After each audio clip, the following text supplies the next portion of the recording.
Assalamualaikum warahmatullahi wabarakatuh. Bismillahirrahmanirrahim. Alhamdulillahirabbil alamin wassalatu wassalamu ala asyrofil anbiya'i wal mursalin sayyidina wa maulana Muhammadin wa ala alihi wa sahbihi ajma'in. Amma ba'd. Alhamdulillah, kita pada bab kali ini kita akan membahas tentang mengurus jenazah berdasarkan syariat Islam. Pada video kali ini kita akan membahas tentang tata cara memandikan jenazah. Setiap orang yang hidup suatu saat nanti pasti akan mengalami kematian. Manusia diciptakan dari tanah dan akan kembali ke tanah. Kematian merupakan rahasia Allah. Tidak seorang pun yang dapat mengetahui kapan dia mati. Tidak akan pernah dia mengetahui ajalnya. Ketika kematian datang, manusia tidak dapat menghindarinya. Seorang muslim yang meninggal dunia hendaknya diurus jenazahnya. Agama Islam telah mengatur tata cara dalam pengurusan jenazah. Jenazah harus diurus sesuai dengan syariat Islam. Seorang yang meninggal dunia memiliki hak untuk diurus oleh saudara-saudara muslim lainnya yang masih hidup.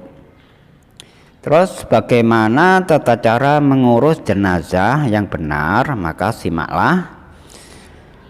Yang pertama, memandikan jenazah. Jenazah harus diurus dengan langkah-langkah yang benar. Langkah pertama yang dilakukan dalam mengurus jenazah adalah memandikan jenazah. Memandikan jenazah adalah membersihkan dan mensucikan tubuh jenazah dari segala kotoran dan najis yang melekat di badannya. Nah, berikut tentang syarat-syarat wajib yang untuk memandikan jenazah. Jenazah yang akan dimandikan harus memenuhi 3 syarat wajib. Ya, ada 3 syarat wajib mandi. Yang pertama yaitu jenazah yang akan dimandikan itu beragama Islam. Syarat yang kedua, didapati tubuhnya walaupun hanya sedikit, misalkan tertabrak, ya, kecelakaan tinggal separuh badan. Pokoknya yang dimandikan adalah apa yang tertinggal yang didapati dalam tubuhnya, ya, walaupun kepalanya sudah hilang, nggak tahu kemana, ya. Kemudian syarat yang ketiga yaitu bukan karena mati syahid, yaitu mati dalam peperangan untuk membela agama Islam, ya. Jadi kalau sudah mati syahid tidak perlu dimandikan, jadi langsung dikubur karena itu menjadi saksi nanti di akhirat. Kemudian orang yang berhak memandikan jenazah. Ketentuan bagi yang berhak memandikan jenazah. Yang pertama, jenazah laki-laki harus dimandikan oleh laki-laki pula atau boleh mahramnya. Kemudian yang ketiga, jenazah perempuan dimandikan oleh kaum perempuan pula atau mahramnya. Yang ketiga, petugas yang memandikan jenazah adalah orang yang dapat dipercaya dan dapat menjaga rahasia atau aib jenazah. Nah, contohnya seperti kalau ada jenazah yang ada luka, ada semacam cacat gitulah. Nah, seorang yang memandikan tadi tidak boleh menyebarluaskan, ya, harus menutupi aib-aib yang ada di jenazah tadi. Kemudian tata cara memandikan jenazah.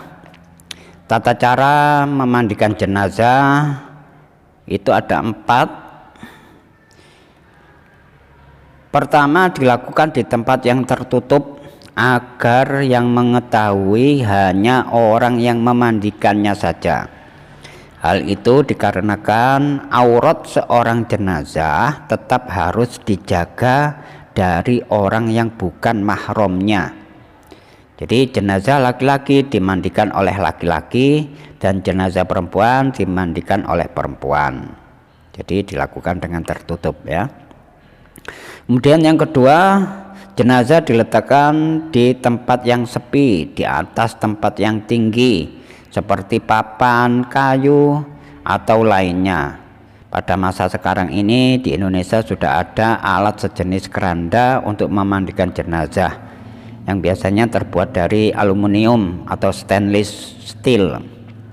Hal ini bertujuan agar terhindar dari air yang mustakmal dan najis. Yang ketiga, orang yang memandikan memposisikan jenazah duduk sedikit miring ke belakang dengan ditopang tangan kanannya. Tangan kirinya mengurut bagian perut jenazah dengan penekanan agar isinya keluar. Orang yang memandikan membungkus tangan kirinya dengan kain atau sarung tangan dan membasuh lubang depan dan lubang belakang.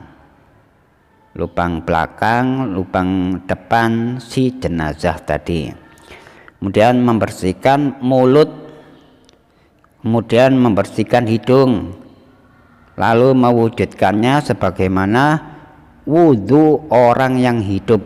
Jadi jenazah tadi setelah dimandikan diwudhui ya. Yang mewudhui ya yang masih hidup tadi ya, yang memandikan tadi. Kemudian membasuh kepala ya. Yang keempat yaitu membasuh kepala dan muka jenazah menggunakan sabun atau yang lainnya, dan menyisir rambutnya bila memiliki rambut. Bila ada rambut yang tercabut, dikembalikan lagi ke asalnya untuk ikut dikuburkan, maka jangan dibuang ya.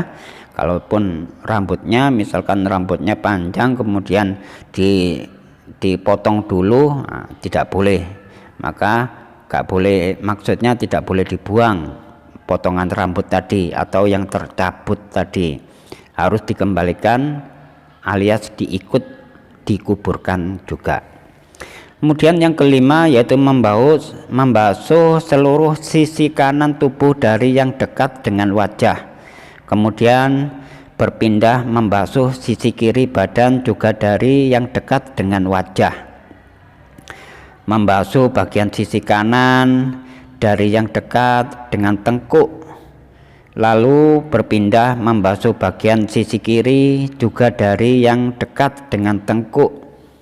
Dengan cara itu, semua orang yang memandikan meratakan air ke seluruh tubuh jenazah. Hal itu baru dihitung 1 kali basuhan.